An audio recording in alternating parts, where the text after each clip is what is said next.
Once this thing is live. Okay, I think we're good on that. So, welcome everybody to the presentation of the first visualization series for the Clay Gilmore Institute. There's two series overall in this overall presentation.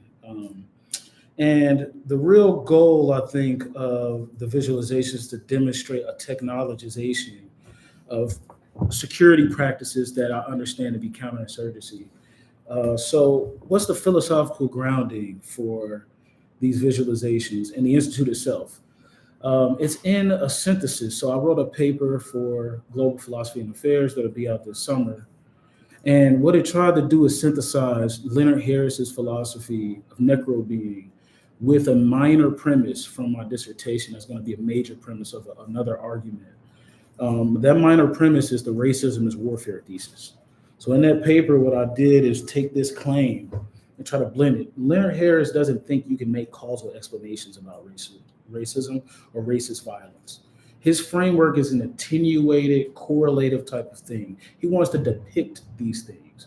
He doesn't want to make a claim about causal claims. So he argues against Charles Mills and the racial contract. He argues against J.A. Garcia and this theory about bad ideas and malevolent beliefs being the cause. He thinks there's ambiguities in any approach.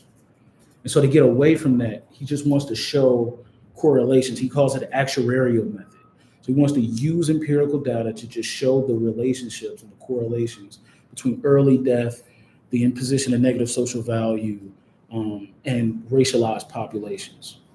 I don't think there's a gulf between us that's that serious. I think I have a causal mechanistic explanation that I understand to be the racism as warfare thesis. And I think the impacts of that can be visualized and depicted.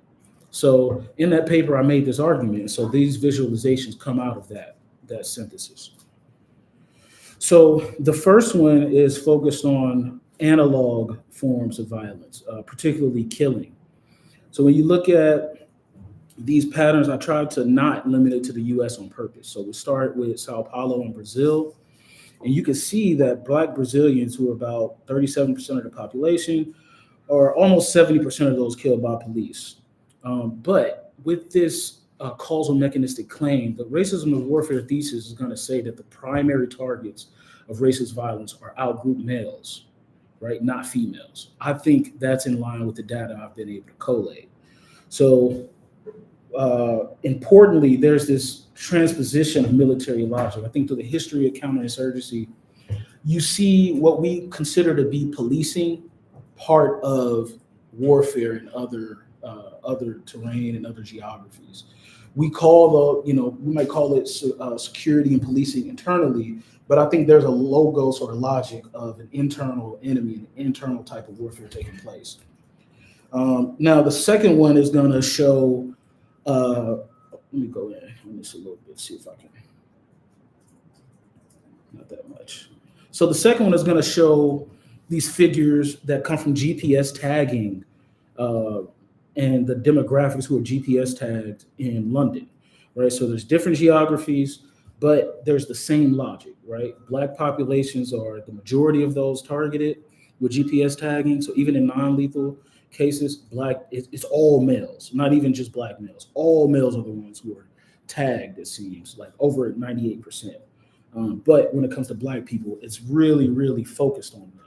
And I think this long range dynamic actually demonstrates that these forms of repression that we see in the past are now being they're being extended through algorithmic technologies. You see in battlefield technologies be repurposed for the domestic sphere. So, like I said, across both of them, you're going to see males be the particular targets. And I think this says something about the racism as warfare thesis. It actually points this out, that counterinsurgency is characterized by the paradoxical unity of surveillance, brute force, and assimilation measures. Usually the assimilation measures are going to be offered to females, but the mass surveillance and application of force is going to be segmented to the males of those groups that's being targeted. So I think this type of descriptivism, that's what Leonard Harris calls it. He calls it descriptivism. He just wants to describe these kinds of things. But I think we can use these to kind of map out or create like a counter mapping or cartography of the violence and how the technology is being applied to populations within liberal democracies and outside of them. So here's a first example. This is from the US. This is the police killings of by race and sex broken down. This is from the largest database of police killings in the United States. So the federal government does not keep a record of them. The Washington Post has been collating this since about 2012 or so. So these are the patterns they have. And there was a recent study on this that showed that the rates are so high for Black males that under the age of 29 is a number 6 cause of death.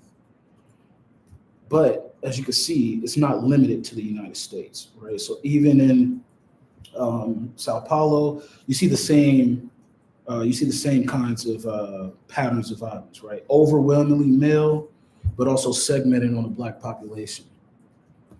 And that's what we see from the GPS tagging. So even in terms of non-lethal forms of control, there's the same population level type of targeting. Now that's what I think, I'm calling this the intelligization or cognization of oppression. So you're able to see these patterns of control be extended through the use of new types of smart technologies or biometric technologies. And so the second series is trying to capture this same kind of thing, but it's more focused on the US this time, where I could find some data, particularly with facial recognition technology and this new type of, it's called Fusus Teletrix. This is a company that had object recognition cameras that were supposed to follow around certain people in the Atlanta area. And the police had a list of 1,000 names of people who they said were repeat offenders.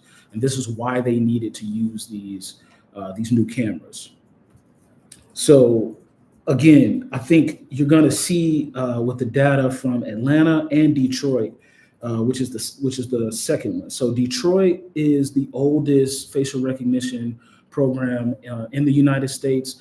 They had a bunch of data you can find publicly available. I could only find 2 years where no months were missing. So I visualized those. But you see the same thing. So on that list of 1,000 names that the Atlanta Police Department submitted to justify basically turning the entire city into open air prison, out of 1,000 names, 896 were Black males, right? I mean, completely overrepresented, almost no females of any race. So I think what this is showing is that policing itself has transformed through the acquisition of new military technology. And I think this is a deeper type of dynamic that you could see from slavery itself. Slavery is really an incubator. The African continent has been an incubator for scientific innovation and forms of population control going back to slavery. So I think that these new predictive algorithms are just, like I said, a continuation of these kinds of things. And so this is a bullseye visualization I made to kind of demonstrate the segmenting and targeting of Black men in Atlanta. But luckily, local activists were able to shut this down. The Police Foundation was not able to justify creating it. But the logic and the justification is what I think is important, right? So 896 are Black men, 38 Black women, and with all white and Hispanic people, 66 across race. This is another way of seeing it, right? It's just overwhelmingly this population. The Black people are about 47% of Atlanta. Okay, they'll make Black men about, 21, 22%. I mean, there's a lot of Black people down there. They're not 90% of the population. Now, this is the facial recognition targeted by Detroit Police Department. So as you can see, overwhelmingly Black men. Now, Black people are about 75% of Detroit. So they'll make Black men about 34 or so percent, on the high end. Still, this is who these probes are. And one thing I thought was interesting from their report is that they actually show that these don't lead to arrests. A lot of these probes, they don't solve the case. But this is who is bearing the brunt of the use of facial recognition technologies. So this is another way to look at the same thing. But as you can see, there's an androcentricity there. And, Leonard used to argue with me about this. that you can't explain it. There's no explanatory patterns. I think this shows that there is an explanatory pattern. And you can make a causal argument that given the not only analog forms and historical forms of violence, but the data we can actually collect, I don't think you're going to find among a racialized population where the women of the group bear the brunt of their surveillance or the killing. I think they're going to they're going to suffer from it because of their proximity to the men. And this is the argument of the Atlanta activists, actually, right? If my cousin is on parole and he's tagged and being followed by those cameras, everyone in our house is, right? So you can see the environment itself becomes more surveilled, based on it being filled with these kind of criminalistic, labeled men. And so I think that, this preliminary visualization series can actually be a proof of concept for our AI observatory on the use of AI-enabled tools by police in Canada and the United States. So I think a problem with the AI ethics literature I've seen so far is that there's a consensus around boards, ethics boards, but I just don't find it convincing. I don't think the Toronto Police Department is going to let me just look at their algorithm and manage it because it's the right thing to do. And there was a recent case in Britain, actually, in the UK, where they were ordered to share who they were using their facial recognition technology on, and they refused to share the information, right? So there's a problem of transparency here. And even with this Detroit Police Department, right, most of the data was not available. Only 2 years out of about 15 was publicly available. So I think that adds to an imperative for scholars and researchers to look and see where is it being applied, and as far as we can gather on a population level, because I think it's going to be in line with these patterns that I argue basically Black people are ruled through in North America, which is counterinsurgency, right? So you'll see very counterintuitive kinds of things. You'll see increase in education. You'll see access to, in the U.S., housing and urban development. But that's going to go hand in hand with the militarization of the police and the expansion of the prison system to target certain members of that population who won't obey or fit within the framework given to them. So I think these two things are not necessarily contrary as far as necro being. I think one thing Harris did is he wants to say racism is his killing machine.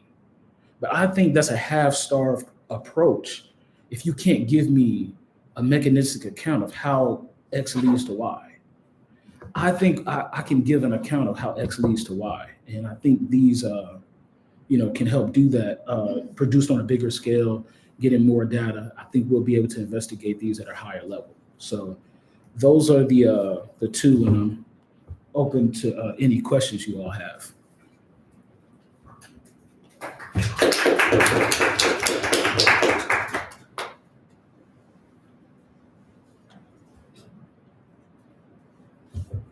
Yeah. So I guess I'm a little bit, I think I'm skeptical, and I might take Harris's view.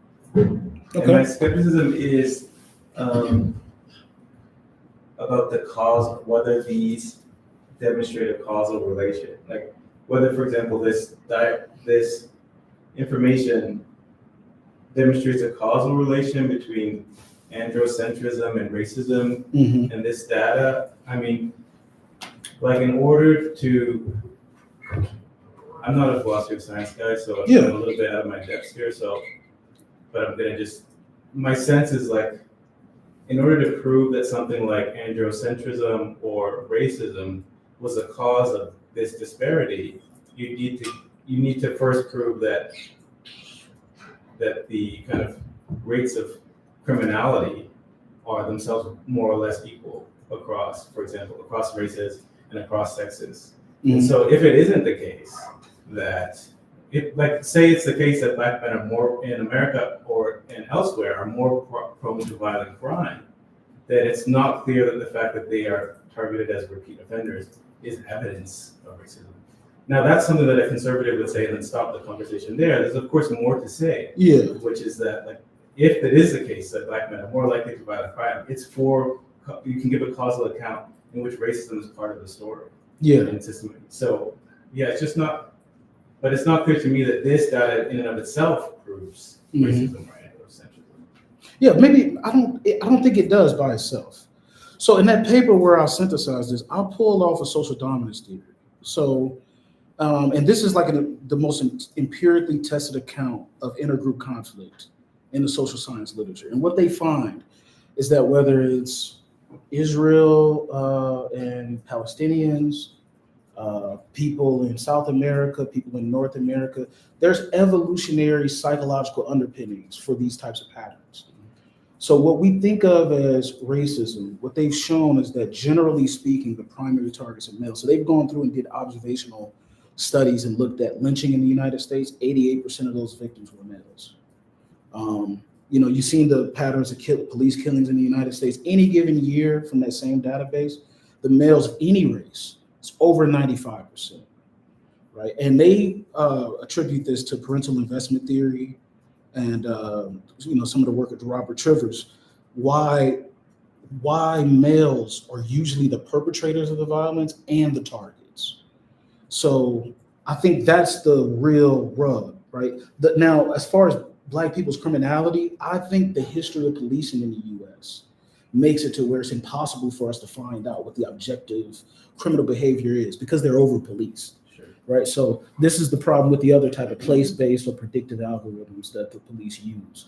The interesting thing is, though, since the 70s, since the national databases started being collected, crime has been going down in the United States. So, but it hasn't stopped police funding from being like exponential.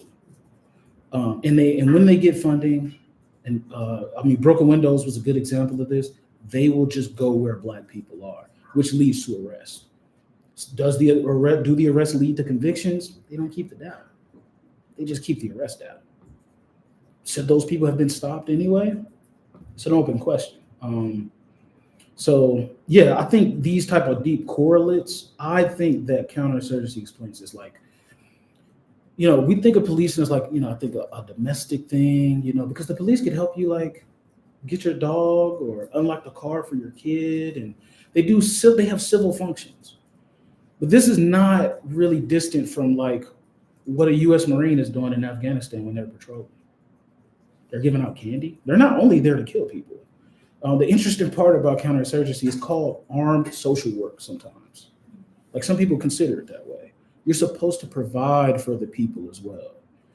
I think we call that in the U.S. community policing. But it doesn't mean the police is disarmed or anything. They're still armed. They will kill you if you don't obey them or if you get out of line. But they will go to the school function and go to the dance and play basketball with you. It's that type of thing. And I think it's ambiguous like that on purpose. But yeah, I think, the literature in social dominance theory is doing the heavy lifting of the causal explanation there. So in the paper, I pull on it a whole lot. Yeah.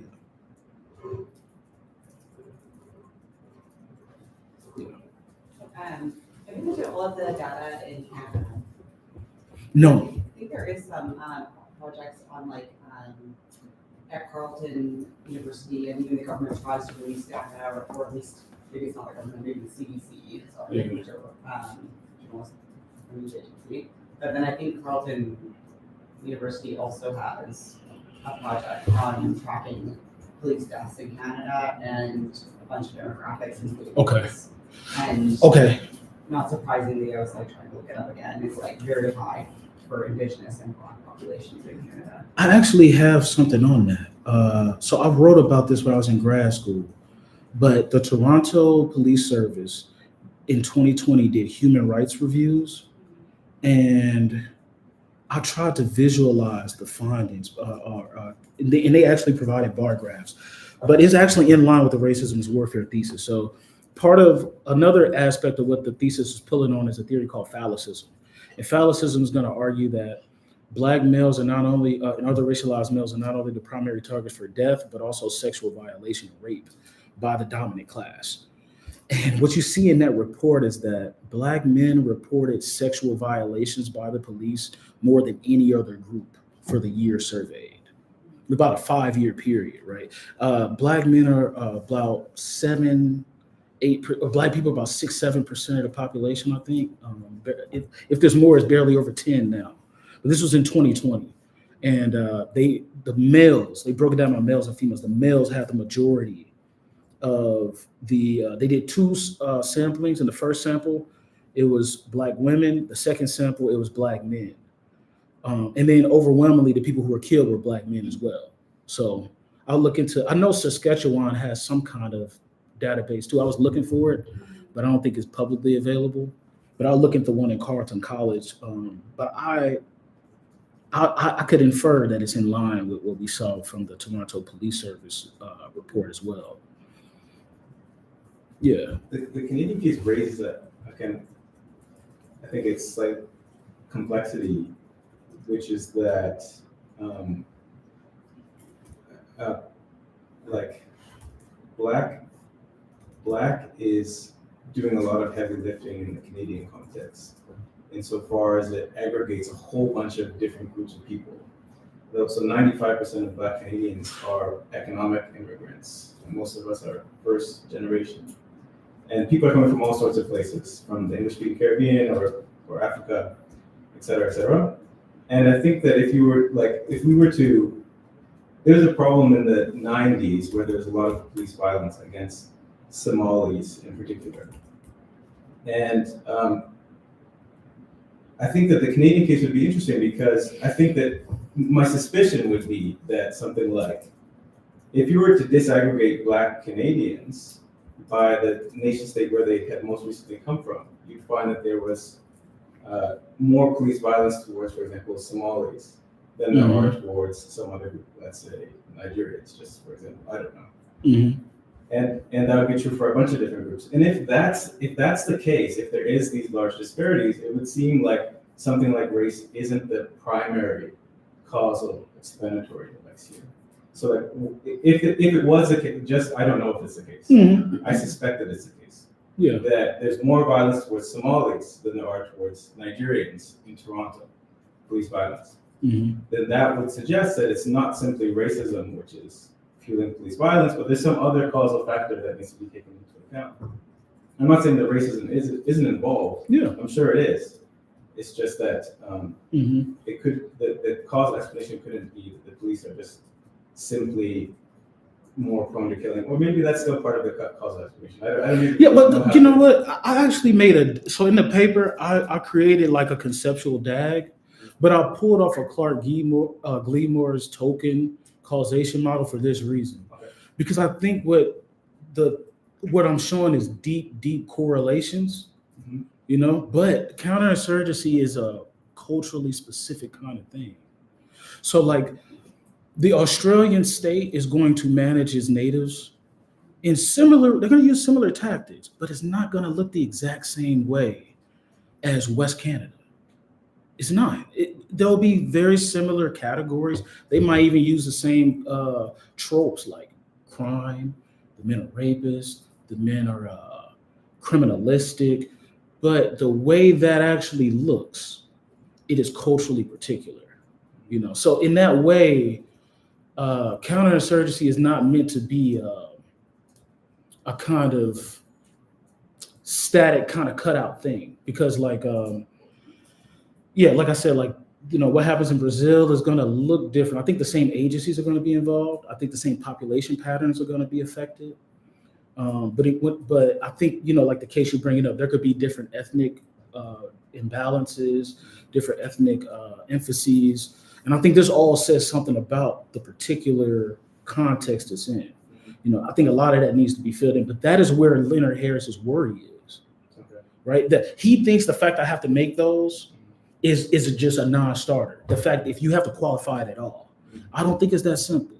I think, especially with the way people identify, you know, we understand how people identify, but white military forces, they're a lot less sensitive to how the populations they engage identify.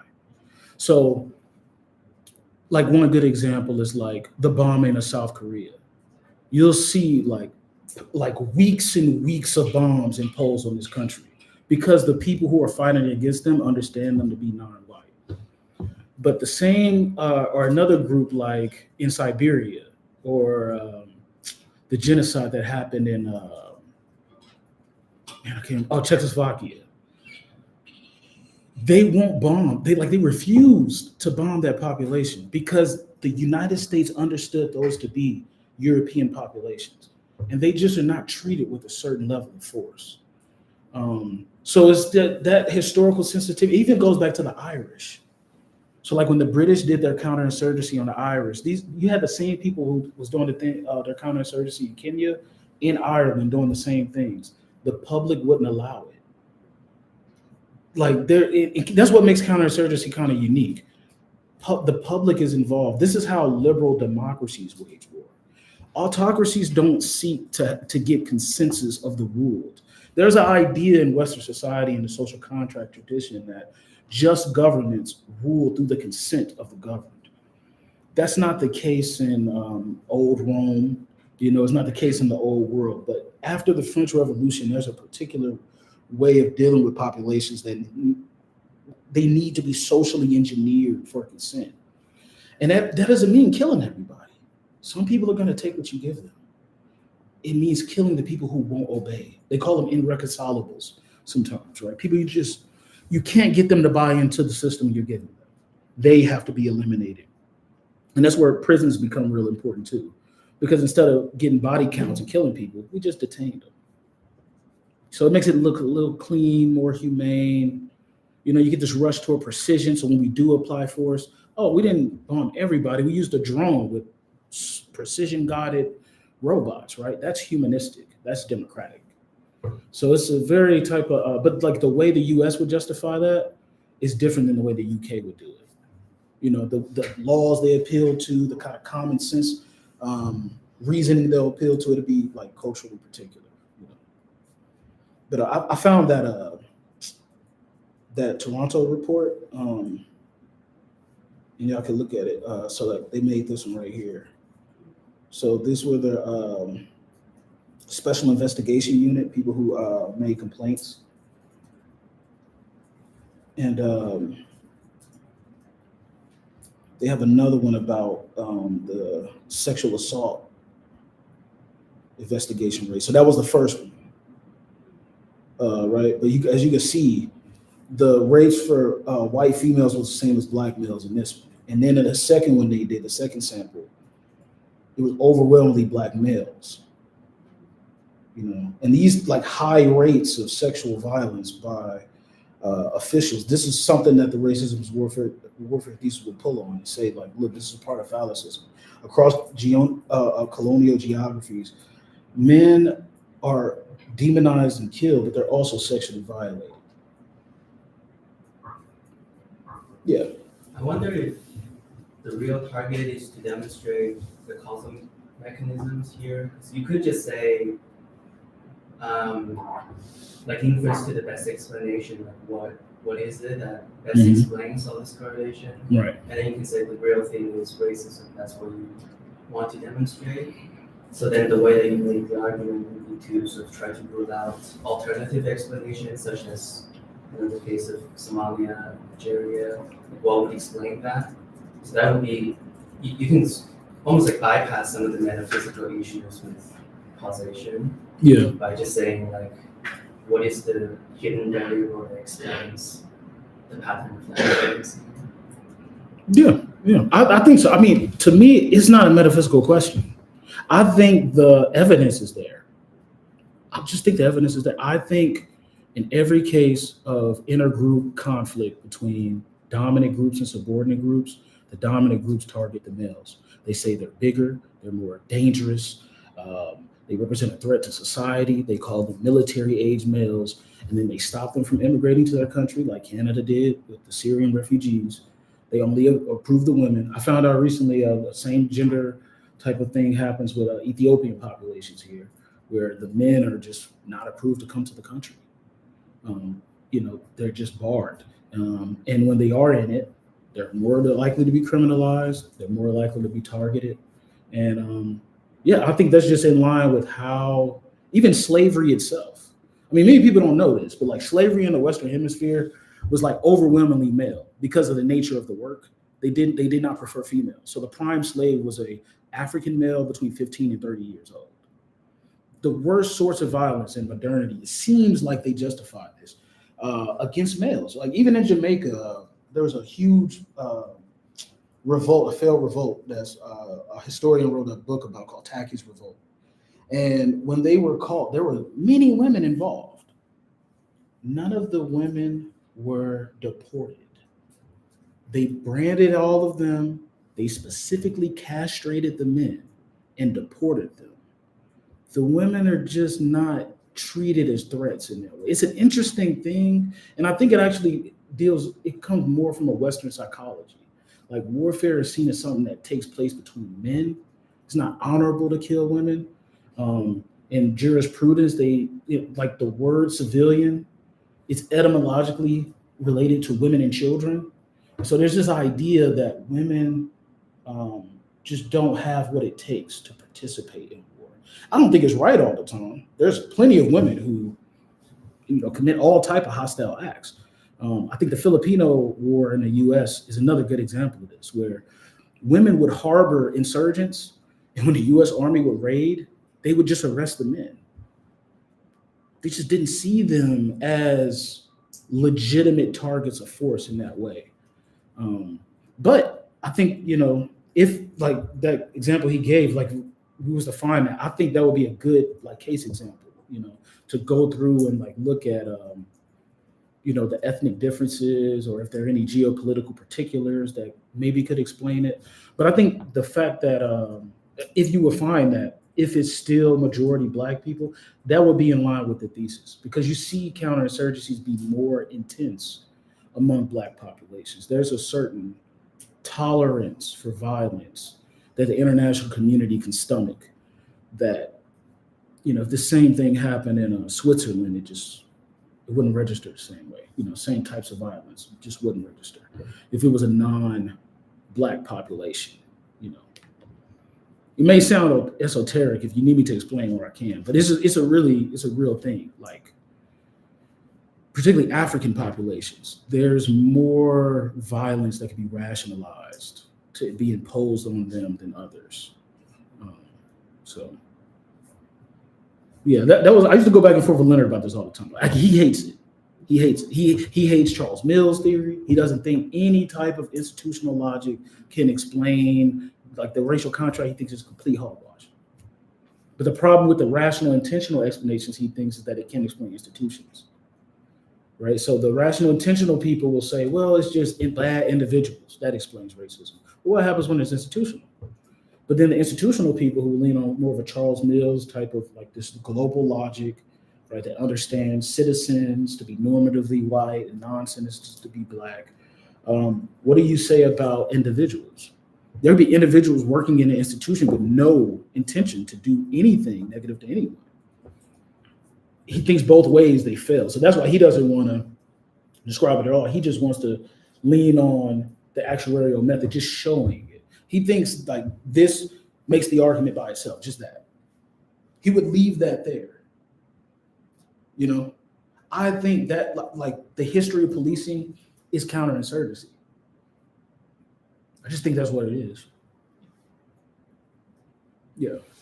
So can you talk more about the parameters that you're putting around your definition of counterinsurgency? Yeah. Because it seems very tech-oriented, very like post 9/11. So I'm Yes. wondering how you've accounted for like the development of counterinsurgency Yes. from like the U.S. and the Philippines and then Yes. Vietnam, and the role that like I can't remember his last name, but Richard somebody. It's in Stuart Schrader's book. Okay. He started as a police officer, Right. and then he was tapped to go head up. You're talking my language now. It's Stuart Schrader. Yeah. Yeah, to tap to develop counterinsurgency in Vietnam, and then he brought counterinsurgency back to Chicago's police force. Right. So in the long development of counterinsurgency, how are you accounting for that instead Yes. of like the very algorithmic AI-driven counterinsurgency that we have now? So Schrader's book is good because what he's showing you in his book, Badges Without Borders, is that counterinsurgency was demilitarized on purpose. And the demilitarization was the forming of police units, because they have these dual uses. A police could help traffic, help people cross the street, or kill someone. And if there's a tank and an army person in an army uniform, rebellious populations are more likely to look at them in a hostile way, as opposed to a police officer, a community police officer. So that was good. But I don't think there's a huge difference between what he's describing that happens in the 60s and what happens today. So in the long history of it, I think you see the real basic concepts of it emerge in the 1830s in Algeria. That's where a lot of it comes from. So in Algeria is where you see one of Napoleon's lieutenants say that, look, after we conquer the land here, we have to conquer the morals and ideas of these people. Meaning we have to open up schools for them. We need to have bureaus to help them as well, because we can't just kill them. So unlike European warfare, where we can just seize the territory and occupy the city, we have to manage this population afterwards and incorporate them into the French Empire. And they have a foreign culture. So that requires softer skills that are seen as non-military. But that dynamic leads, especially after World War I, to the use of more propaganda, because as information and journalists get embedded into the warfighting environment, they tell and write about the atrocities that's happening. And it makes the army look bad to the public. So there's this leaning on, first it's prisons, but then it's information communication technologies in general. So there's a really good book by Yasha Levine, but he talks about this. The US in the Cold War, in order to not use the US Army itself and trigger another world war, they leaned on computation and to enhance their information gathering and target acquisition to predict revolutionaries around the world. Now that's important, and I talk about this in the paper where I introduced this, because that's the first time that one country assumes the responsibility of counterinsurgency for the entire world system. So during colonial imperialism, you'll see Britain and France fighting each other for territory in Africa. You'll see the Netherlands and Germany fighting each other for, colonial territories. There's a jousting between multiple European state actors. That period that Schrader is in, that's when the US emerges as the counterinsurgent power. And part of their arsenal are the first AI laboratories in the world at MIT and Stanford. And it's also ENIAC, the system ENIAC, which is the basis for modern computing systems. That has military application first. And the goal is, like I said, is to socially engineer people to avoid an open conflict to begin with, to be more precise. So if I can know who the rebel will be before they emerge, there won't be a fight. Now, are they successful in doing that is another question, but it's a clear aspiration. And creating counterinsurgent forces as police forces is a part of that rebranding of, this is not war, this is just domestic, local neighborhood security.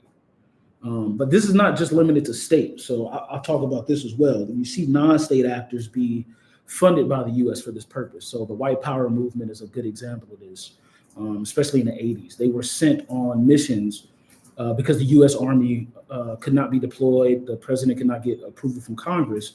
They used white power militias and sent them to overthrow governments on their behalf. So you see this happening from the US in a certain scale and scope that no colonial power before them ever attempted to do. And that's the cultural particular type of thing I'm talking about. Like other counterinsurgent states, they don't think it's their responsibility. They don't speak as if it's their role to do this around the world. So, that's why you see the creation of these type of human radar projects like WICWS. I don't know if you ever heard of it, but Roberto Gonzalez talks about it in his book, War Virtually. But you have these human radar systems where they take all open access information to try to predict where conflict will be, where protests will be, and to get there ahead of time. And that's part of counterinsurgency, like socially engineering a group for consent. Yeah. think another example of this is like the way that they fund these grassroots programs, in the US, for example. Like, I think that's another way for them to kind of like get close in that regard, fund these programs for education and just like basically infiltrating in like the information center.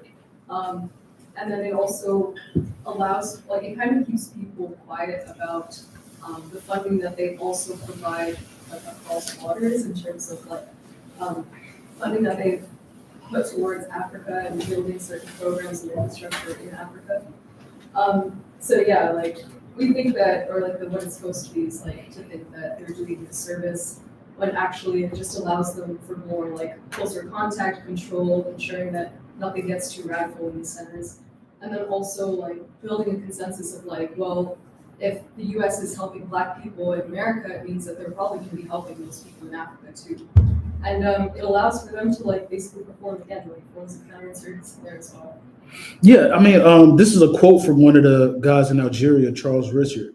But he says, when one seeks to conquer a country in the true sense of the word, it must accomplish two forms of conquest, that of land, and that which is the material conquest, and that of the population, which is moral conquest. So this is the first time when civilian populations become a discrete category in modern strategic thinking, that you have to impose your will on the broader population and gain consensus from them as the invading power, right? And the way to do that is through a very counterintuitive, paradoxical approach. You only kill the people, usually the men, who pose a direct threat. And others, you give them the option of integration. You give them education. So this guy funded a bunch of schools. Why? Preemptively. It's all preemptive. If I train the young girls, they will grow up, become mothers, be influential in their community, and have French ideals. They'll impose those French ideals on their children. Their children will learn through our schools, and we'll conquer the country, literally through the provision of education. Right? It's not just killing. That's what makes it so. It's, I mean, Leonard would, get at me about this all the time. I mean, I don't think he understood this part, but he would say, oh, well, how can there be a counterinsurgency on Black people in America and there's Black people in the military? Or he would say this, and I would try to explain to him, actually, part of Napoleonic counterinsurgency was to convince the men to fight in your auxiliary army. That's part of how you win. Convince them to fight and integrate into your institutions. Now, the ones who refuse, those are the ones who get incarcerated in the application of lethal force, right? But that actually is now this is another part of convergence with Leonard. Leonard wants to say racism is polymorphic. This is another reason he doesn't like strict causal explanations, because it could be a diverse of something as a police shooting or bad medical care. That can't be the same. I mean, he would say this to me all the time. You're on Purdue's campus in Indiana right now. You don't share the same ontological relationship to a man that's in the South Side of Chicago getting shot right now, just by virtue of being Black. It's not true. And he's not wrong. Right? There's very diverse experience. My experience of racism as a postdoc on that campus is not the experience of racism of somebody in the ghetto in Gary, Indiana. I don't deny this. It's very polymorphic.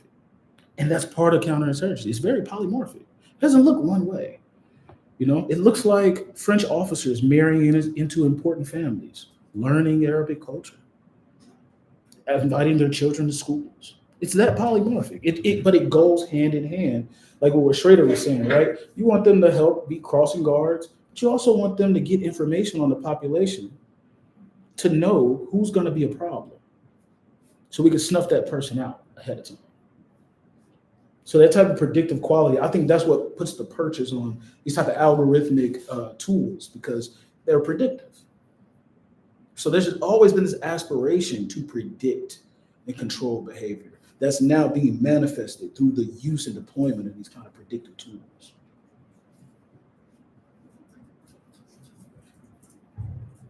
Hey. How does polymorphy and like intersectionality kind of like differentiate in terms of recognizing like how oppression intersects or treats different like identities differently? Yes. So Leonard, he doesn't think that debates around visibility do anything. He thinks racism is it's a form of imposing death, and he thinks this death is irredeemable. There's a negation of existence. So the targeted subjects become non-being. So the example he used to give was like the African ethnic groups that during the slave trade that were completely eliminated. They're gone. Their culture is gone. Where they used to live is gone. Their languages are no longer spoken. No matter what happens to Black people in the modern world, those people will always be dead. Because the force of death, there's no return from it, right? Now, when it comes to gender, he doesn't really have anything to say about that. I mean, he thinks this is a general type of thing. So one example he gives is like a woman who's been kidnapped by these 3 men, and they're just abusing her and serially assaulting her. That's an example he gives of necro being, that no matter what she does, she can't escape. She can fight or not fight. It doesn't matter. They're all bigger than her. She doesn't know where she is. She's doomed. He gives that example, and I think he's open to this, but this is where I think I got him, right? I think social dominance theory will show you that, particularly with intersectionality, there's more perceived discrimination when you sample Black women, particularly in the United States. When you look at the income gaps, life expectancy, discrimination in the labor market, police state murder, extra state murder, they all center around the males. It's just not that intense. And that's not unique to Black people in the United States. I mean, like I said that before you got here, but like there's evolutionary psychological reasons for this. So they use parental investment theory to explain it. But men take more risk, they think, because of the reproductive process. And so in order to increase their reproductive availability and potential, they, especially in societies with a surplus, will create coalitions of males and expropriate resources from others. They won't want to kill the women because it increases sexual opportunities. So this is their kind of biological explanation. I'm not a social psychologist, but I think they got some good evidence for underpinnings of why like certain sex groups take more risk in committing violence or trying to expropriate other groups and engage in an intergroup conflict in that way. So and that's a broader pattern in genocide studies as well. You just find that, right? Males between 9 and 55, when they're wiped out, when they're targeted systematically, the reproductive potential of that race is basically jeopardized, just because men don't put in a lot of effort biologically in having children, right? So one woman can give birth to one child, across a whole year cycle. If a male wanted to reproduce bodies, they could do that a lot easier biologically. So there's a reproductive threat that comes with young males that in genocide studies, they understand this to be kind of like the same thing, right? The men who are doing the killing can increase their reproductive opportunities while taking away those opportunities from the men they kill. Yeah, you had a question though. Yeah. I mean, you haven't gone yet. Okay. I just wondered if you could say a little bit more about. It seems like there's kind of 2 types of causal explanations that you're giving when explaining these phenomena. So on the one hand, you're making reference to evolutionary psychology literatures and saying so these are grounded in kind of our the nature of our biology or the nature of the way that we've evolved. And on the other hand, it sounds like, for example, in this context, that you're saying something like androcentrism and racism are distinctive features, like these are results of like distinctive pathologies, even kind of moral pathologies or some kind of pathologies of the Western world. So I just wonder, these things aren't actually in contradiction, but I just wonder how clarify those. Clarify how you think about the relationship between them. Yes, so there's 2 conceptual roots to this thesis. The first is in that social psychology literature. The second one is in Phallicism. And so what Phallicism is, it's showing social dominance theory about this. Social dominance theory will say this is a general pattern. And they have the evidence for it across, societies with the economic surplus. They think there's going to be groups of men who expropriate other men through violent means. And those, when they do that, the men are going to be the primary agents, and the outgroup men are going to be the primary targets. There's an anthropological difference that drives this, a philosophical anthropology. So the Enlightenment and the idea of the civilized person, it also gives birth to the idea of the savage. And the idea of the savage is the primary target of counterinsurgency. So the original name for counterinsurgency was savage warfare. And here's a picture I'll show you that was going around in London newspapers when it was popularized. I think it's very telling.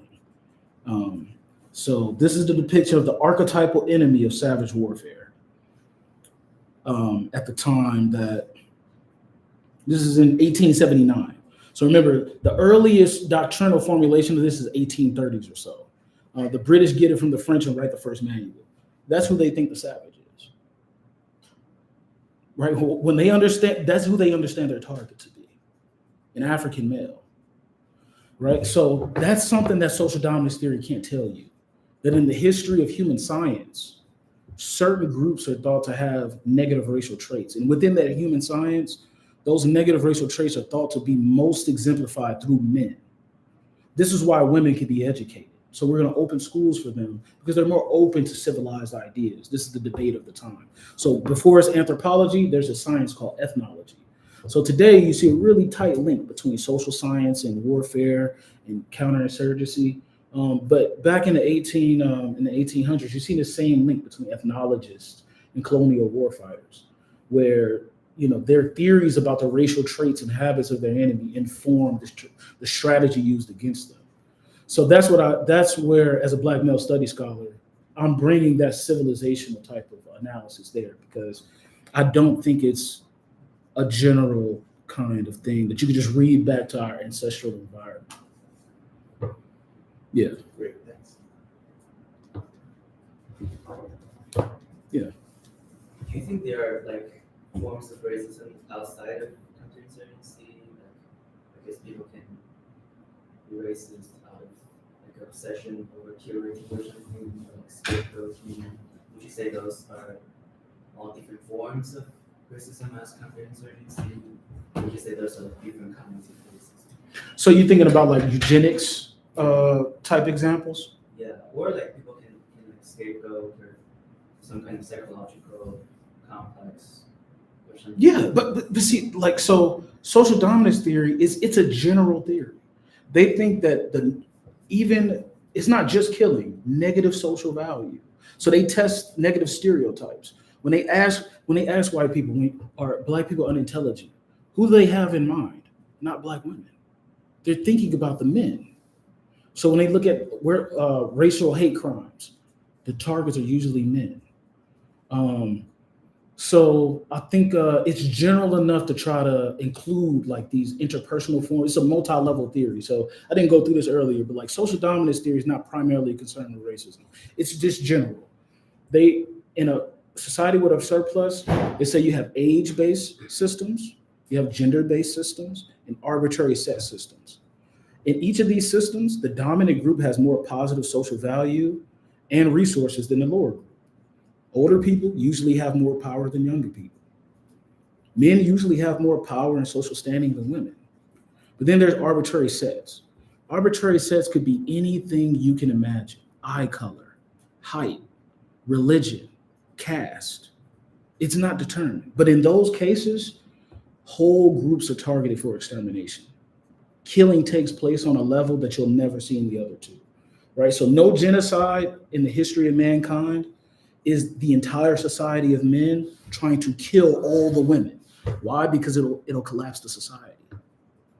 Yeah, older people have more power over younger people, but they don't want to murder them all because the society can't be reproductive anymore. But if you're in the Crusades, the Christians do want all the Muslims to die. They'll even kill their children. If you're in 1920s, the United States, and there's a racial massacre, Black children are on the table to be killed. All of them, not just some of them, right? So that's the power, I think, of social dominance theory, that they can actually test this stuff. They can give you psychometric tests, they can give you observational data, they can pull from patterns across 4 or 5 different countries and ask people, do these type of tests. So there's another guy called Chris Holbrook, but he does these tests on like perceptions of danger. When you ask, white people in the U.S. when they see an Asian man or a black man, and you ask them to estimate the size of the figure they saw, they think the black man is about 20 pounds heavier than what they seen, maybe an inch or so taller, right? I mean, there's one study where they showed that whites associate black male faces with like ancestral threats, like snakes and spiders, like the same perceptive. The same type of perceptive associations that we have of spiders and snakes, these people sampled when they seen black male faces. That type of threat doesn't happen for any racialized female group. They are seen as more masculine. And I think that's more to the proof, right? The more masculine they are, the less human they are. You see what I mean? That logic, I think that's what Leonard can't explain. He wants to say there's no type of link at all, and we should just show the correlations and let the correlations speak. But why, if we have the evidence for it? I think you could pretty much predict it.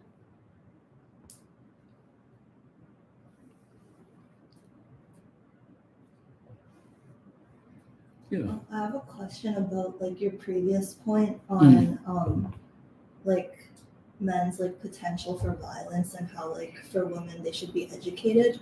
But when I read like Sarah Schilker's work on like the military age man, she actually states that like Hugo Grotius, like the man who like shaped the main ideas of the 1949 Geneva Convention, he actually like argued that the socially constructed differences were that like with the same vulnerabilities, women could not transcend their vulnerabilities through education because of their feminized traits.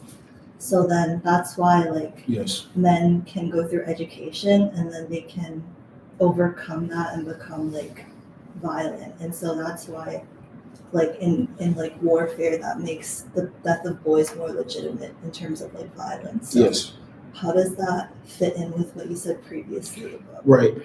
So in a colonial context, they view these women as conduits of white ideas. They think they could be more effective. And this comes from ethnology. So in the original thinking about negative racial traits, the thought was that the worst of that race is exemplified in the behavior of the men of the group. And so because of women's, because they don't exemplify the negative racial traits as much, they can be assimilated. That's how the thinking goes. They can be offered spots within the established system. And the goal is to get them there so they can be conduits among their own population, because they understand that women hold certain positions of influence. So this led to one counterinsurgent who helped write the manual for the post 9/11 wars by the US. He helped write the US manual. He's quoted as saying, "Covet your enemy's wife and you can win." Straight up, covet your enemy's wife. Target her. If she believes in the US call and justification for the war, they're going to be arguing at the dinner table. She's going to tell the son, don't you be like those radicals. You call the US Army when you have a problem. You don't call the Taliban. So this is, it's very counterintuitive, but this same thinking of Grotius that you bring up, it also, as you mentioned, justifies viewing them as civilians in the battle space, right? So like what Schilker mentioned, I think it's chapter 3, all the investment that went into women's education and healthcare, right? So here's another, I think this adds to the synthesis I'm making here, because there's something about seeing it.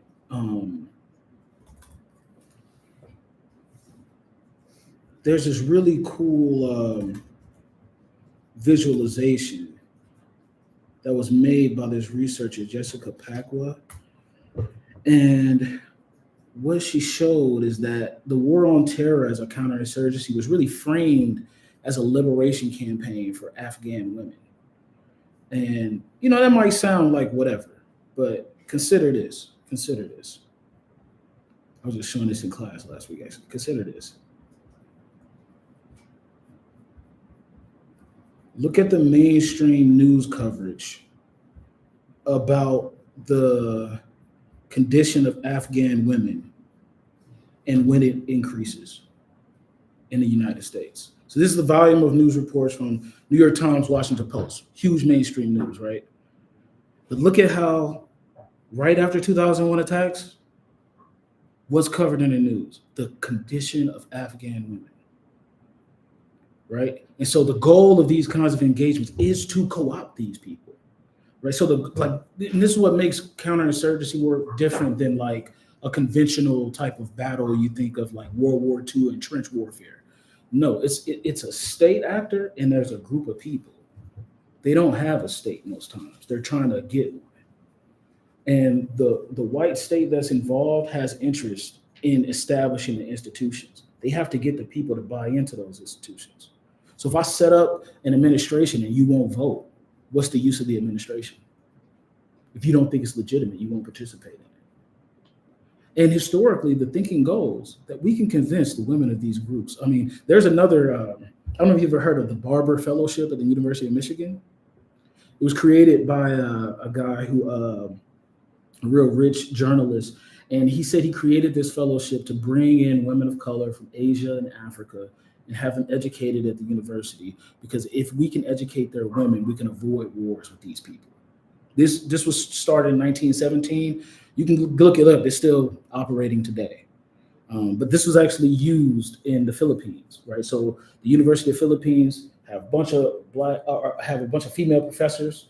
The first faculty generation, they were all educated at the University of Michigan after the Philippines lost the war, right? That's part of victory, being able to educate those women. They're seen as more, they're not exclusive, but they're seen as more intelligent and ready for a liberal type of education. It's very counterintuitive. Yeah.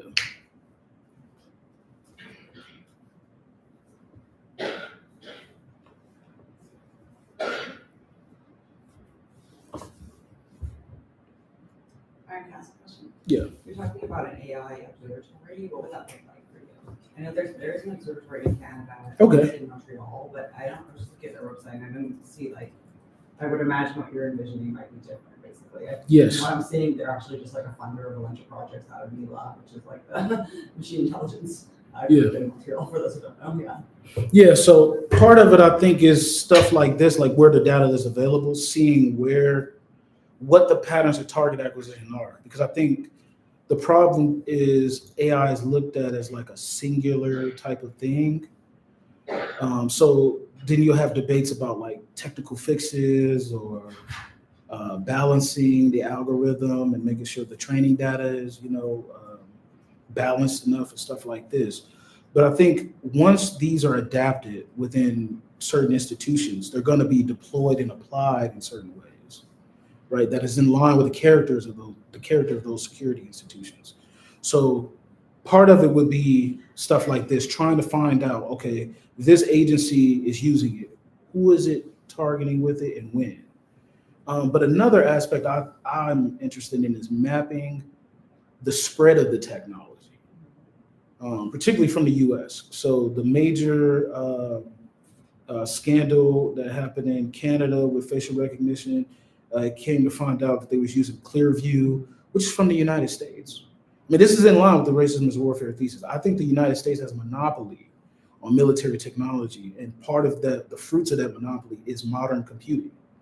So I think if you track to see where the models come from, you'll see US firms really implicated. I mean, I was just finishing a chapter out of King's book yesterday. The United Kingdom is basically solely dependent on Google for their facial recognition technology as far as military purposes. They have to work with foreign companies. They don't have the firms to really do it in the same way. So I think that's another angle. Where's the technology being created and mapping its dispersal? Which agencies have what technology, how much of it, when is it being used, who is it being used on? Just the AI then, it feels like AI is like kind of a nebulous term these days. Right. It feels like you're also including things like surveillance technology, databases of photos, like something broader than just AI, right? Yeah, I think it could be. I think the AI. I don't know. I think some of the patterns of force is going to be important because I think those analog patterns is going to inform any digital tools they use as well. So it's definitely not going to be just limited to AI. But I think those other forms of force are more easy to track. It's more easy to track dead bodies than facial recognition probes. Um, so I think that's why it's important to track like who's getting pulled over, when the police are interacting with the public, who are they interacting with and where. Um, so it's not solely limited to the AI, but I think the military uses of AI are going to come back to liberal democracies in a unique way. And I think right now, while there's still development happening, while there's still debate happening, this is the time to get in on that. Because I know it's being used in the Toronto, by the Toronto police, in the detention centers. I mean, it's all sorts of uses, but I just don't think they're going to be forthcoming about those. They're not. There's Yeah. evidence of that. Yeah. So I think we've talked about how at Western there's somebody who used to be part of the data justice lab in Denmark for people. She came, I think her name's Joanna Running. She came to Western and they've got sort of a database on all the uses of AI and delivery of public services by the government, but that took a lot of there was a whole project involved in creating this online database to show all the ways in which the Canadian government's using AI. They were not forthcoming. Right. Yeah. So it's things like that I think make it an imperative, especially after the U.S. president just blocked any legislation that would limit the use of AI at the executive level is going to be used. So we know that citizens are being killed with drones more in the U.S. So the recent report from 2025 that was available for the mapping of police violence, they counted 40 people, or I think no, actually 37 people who were killed after the deployment of a police drone last year. I'm going to try to email them to get the information on those people. It looked like they were all males by the names, but I mean, it's like those type of patterns, I think, that need to be tracked. Who is being killed? Who's being surveilled?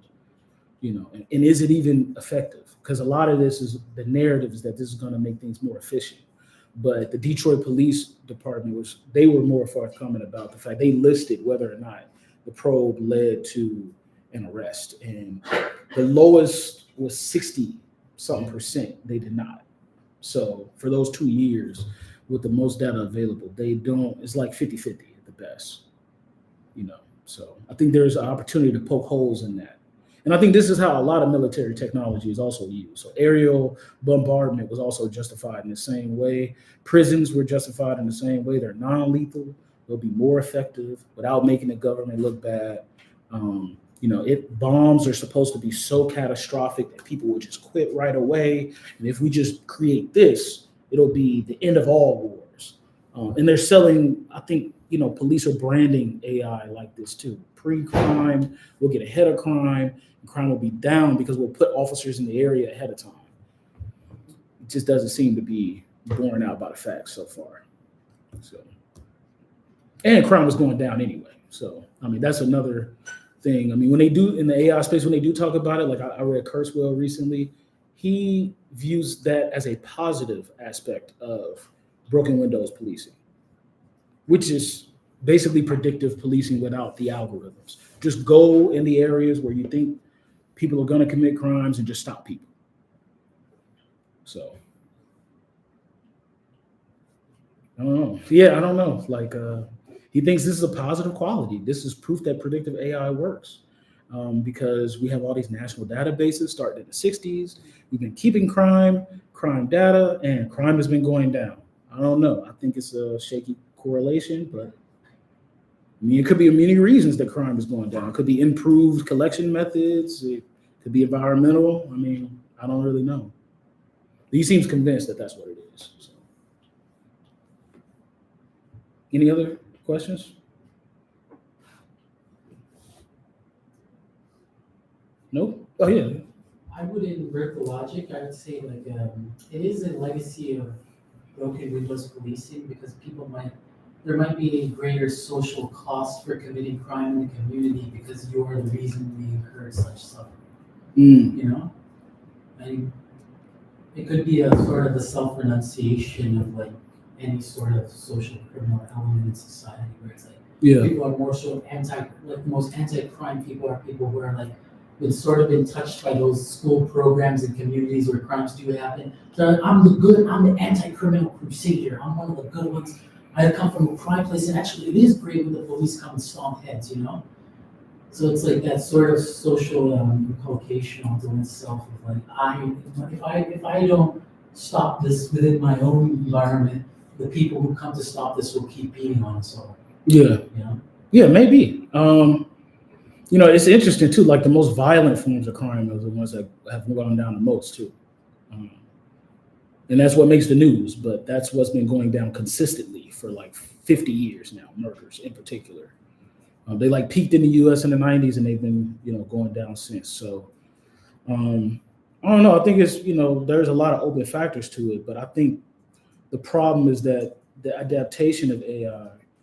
And the privacy violations that it could cause for the average person. I mean, how many times have you been on a facial recognition camera this morning?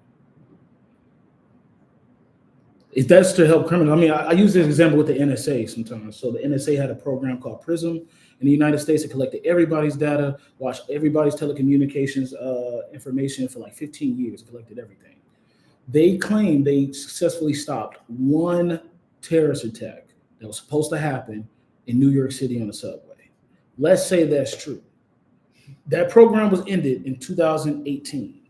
Was it worth the violation of your constitutional rights, everyone's, for one person to be stopped? Some people say yeah. But I think if I showed you an African king who had that technology, you would say you wouldn't want to live in a world where an African monarch could track you around the world and keep all your metadata. Or if the CCP was doing it. I don't think you would want to live in a world where the CCP has Pegasus and they can, track your phone, hack your phone without you knowing, and just kill you for criticizing people. But if the US does it, I mean, it's democracy. It seems to be, it's just democracy. I think that's exactly right.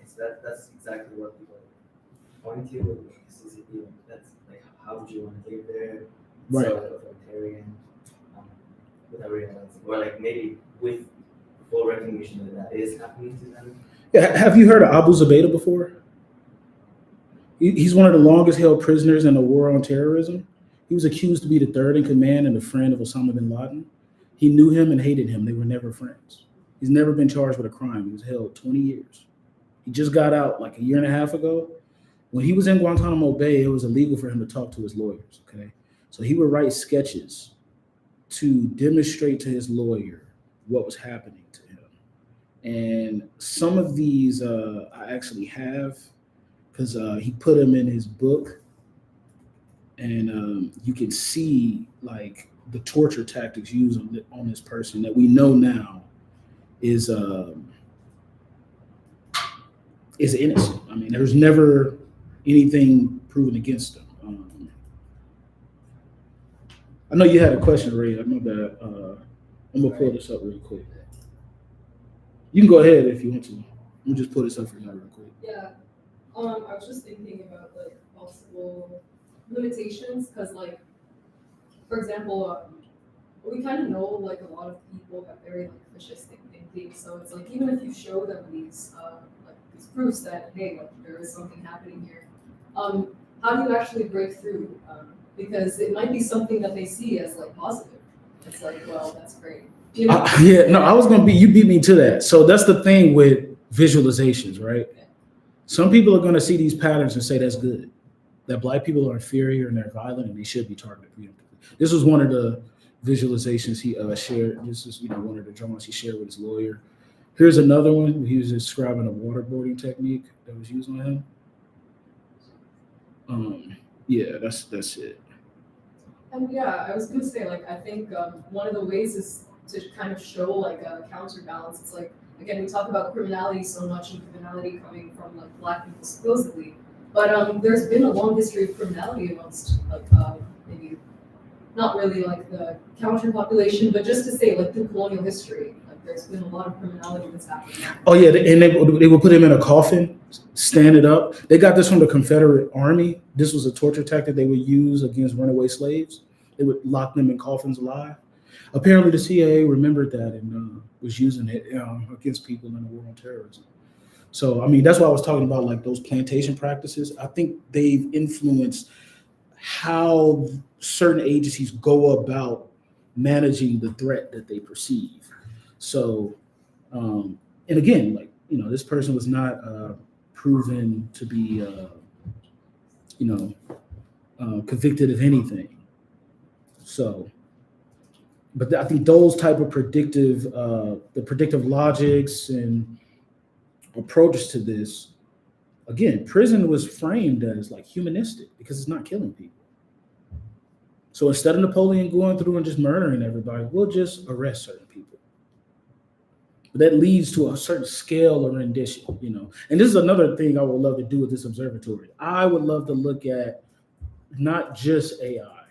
I think I would want to place AI in a long trajectory of new types of weapons.